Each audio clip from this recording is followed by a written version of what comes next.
Okay, mga kaamigo ug mga kaamiga, ania kita karon diri sa akong gipangtamnan og tanglad. Gikan sa pagtanom nako niini mo sobra na kini sa usa ka tuig. Pero supposedly ang tanglad ma-harvest na kini siya sa pangidaron nga 6 ngadto 7 ka bulan. Gitanom kini nako ang katuyuan niini para gyud baka kuha kitag mga essential oil og apil na usab ang iyang gitawag og hydrosol og makakontrolar kini sa level sa atong blood sugar. Maayo kini pagpanghinlo sa atong baga, sa atong atay, sa katong dunay mga sakit nga kanang gitawag natong nang hubag na bitaw nga mga organs sa sulod sa atong lawas. Mo di-congest kini siya labi na gyud sa baga no kung naay mga tubig-tubig ang atong baga. Maayo kaayo kini siya imnon ang hydrosol para mohiyos, mogawas ang excess nga tubig gikan sa atong baga o gikan sa sulod sa atong panglawas. Ug kadto usab nga mga dunay problema sa ilang prostate sa mga kalalakinan na kadaghanang nakapamatuod niini nga mo pa kiyos pod kuno siya into a normal size ang atong mga prostate no sa mga kalalakinan. Kay ako mismo sugod pa sa tuig 2010 karon 2023 13 anyos na kong mao kini ang akong gi-maintain no alang sa maayong panglawas. Og kaluoy sa Ginoo sa akong mga annual check-up sa mga dagkong hospital diri sa atong nasod, migawas gyud nga ang akong system sa akong lawas tanan isa labi na sa mga internal organs nako puro gyud maayo, puro normal ang level. Blood sugar, creatinine sa kidneys, ang akong prostate, ang akong atay, puro normal. So mo recommend ko niini kay wa man ko ilain nga gi-maintain gawas niini gikan sa 2010 paingon sa 2023. Kanang mag-harvest kita sa tanglad, dili nato apilon ang iyang gamot. No, binla nato ni siyang 3 to 4 inches gikan sa gamot. Kay kanana ang nahabilin nga mga punuan, mubalik ra na siyang tubo. So dili na kinahanglan mo tanom kitag usab. No, after 6 months, 7 months, pwede na pug kang mag-harvest bisan wala na ka magtanom og usab.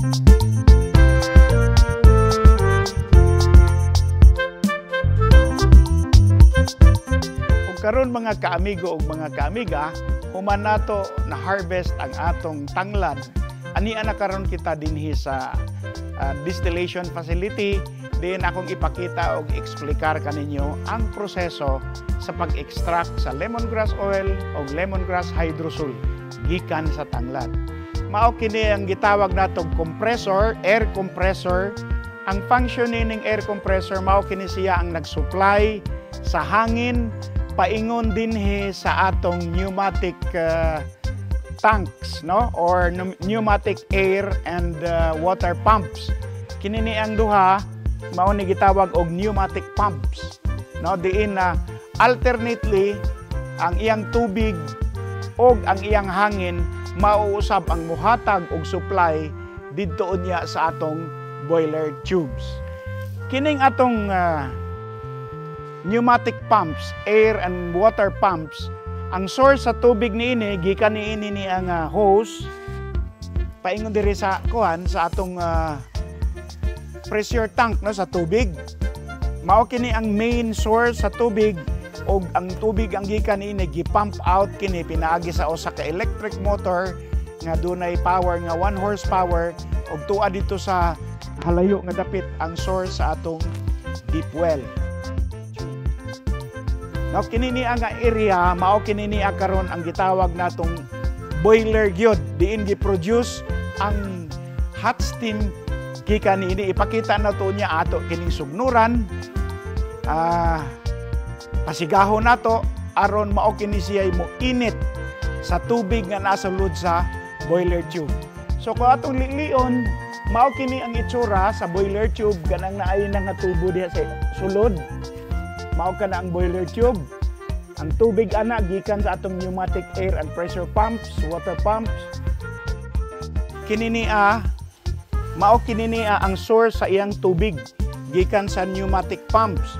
Musulod siya dinhi, upat kini ka buok no nga sudlanan, duha ka tubo, mao ka na siyang mag-push sa hangin og sa tubig paingon sa boiler tube.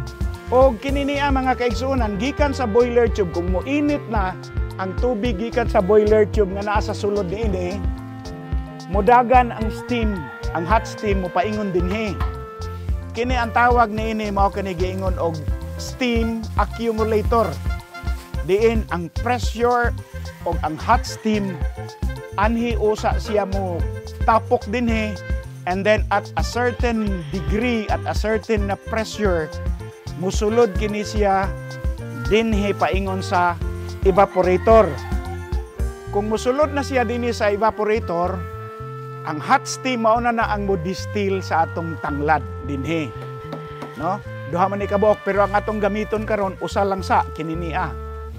Pagkahuman ini, ang hot steam nga gikan sa evaporators will exit from the evaporators in form of gas.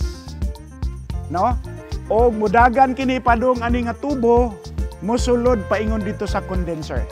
So mao kini ang condenser, diin ang hot steam nga gikan sa evaporator musulod pinaagi sa mga tubo nga naa sa ibabaw, konektado niini. Ang outer tube niini, ang sulod ini tubig nga bugnaw. Gikan usab dinhi sa atong pneumatic air and water pumps, no? Moagi siya pabugnaw niya katong init kayo nga steam or gas, and then the process, kung ang gas gani mabugnaw, mahimo siyang liquid, no? Og ang liquid form modagayday kana siya gikan ani nga tubo, gikan sa condenser paingon dinhi sa kining gitawag nato og oil and hydrosol collecting ports. Og atong i-load sa mga evaporators ang atong mga gipang harvest kaganina nga mga tanglad, no? So mao ni kanay karon gisudlan na nilag tanglad, inig kapuno ini ato na kaning pasigahon ang atong combustion chamber para magsugod na ang atong distillation process. Matag chamber kay duha man ni kabuok evaporators, no? Musulod kini siya og 160 ka kilos nga tanglad. Or bisan unsang nga tanom nga pwedeng i-distill, musulod kini ani dinhi isulod. Og ang among gipangsugdon diini mga kaigsunan, mga kaamigo o kaamiga, mga basura halos kini. Makita ninyo kini ni ang mga bunot sa lubi. Nganong gibutang manamon ni dire. Tungod kay kini, init kini kaayo gikan dire sa boiler chamber o sa combustion chamber. Gibutang namo dire kay kaning ubang bunot nga naulanan aron muugas ya. Og mauga na pwede na nato siyang isugnod, no? Og makita usab nato diri mao kini ang mga sugnod, no? Mga pinunit namo nga mga kahoy sa sanga sa kahoy nga mga tinumba kay daghan man kayo kahoy diri sa among probinsya. Og kini ready na ni gamiton, uga na kini. Og kini niya usab mga bunot sa lubi nga among gipanghakot, no, gikan dito sa nag-harvest sa ilong lubi nga ang mga bunot ila lamang gipanglabay daplin sa karsada. So among gihaguan og hakot, gipauga dinhi para mapuslan. Og karon inyo makita, kusog na kayo ang kalayo. Kung nagsugod na ang distillation process kay ang hot steam nga gikan sa mga tubo nga giinit nining maong kalayo, nagsulod dito sa steam accumulator. Mga kaamigo ug mga kaamiga, kini ang nakita karon ninyo nga oil dinhi ani nga botelya, mao kini ang among na-harvest kaganina sa first hour of distillation. Karon na duha na ka oras gikan sa pagsugod sa distillation, mag-harvest na punta sa oil. So atong ipakita unsa ang pag-harvest. Patungod lang ni isira nato ning hydrosol. Makita ninyo mo ana man siyang saka, moapaw siya dito sa iyang gawasanan sa oil. Onya ato na dayon, moagas na dayon ang oil.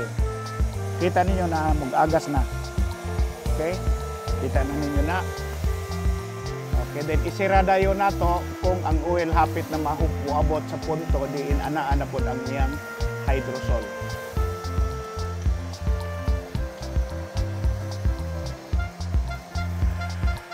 Og ang hydrosol ka padayon siyang nag-agas, samtang ang oil dinhi padayon usab nga nag-accumulate. O pag-abot ani sa duhang tunga ngadto sa 3 ka oras, harbison na pod nato, and that will completely finish the distillation process. O karon mao na kini kadaghana ang oil sulod sa 2 ka oras naton distillation. So 30 minutes or 1 hour from now, that will complete the entire distillation process.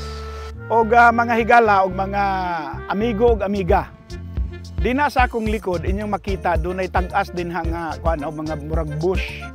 Kana siya Napier grass kana siya. Ako pud kanang gitanom several months ago para pud na pagkaon sa kabaw, sa kanding ug sa baka. So nagtanom usab ako niya na so moabot ra ang panahon nga sa sunod na akong vlog ang ako na pong kandingan, ang akong kabaw ug ang akong mga baka maoy akong ipa-vlog nga pinakaon lamang sa Napier grass nga atong giandam alang kanila. So maura kana ug mao kini ang kinabuhi sa mag-uuma nga Pilipino. Basta magkugi adunay agi.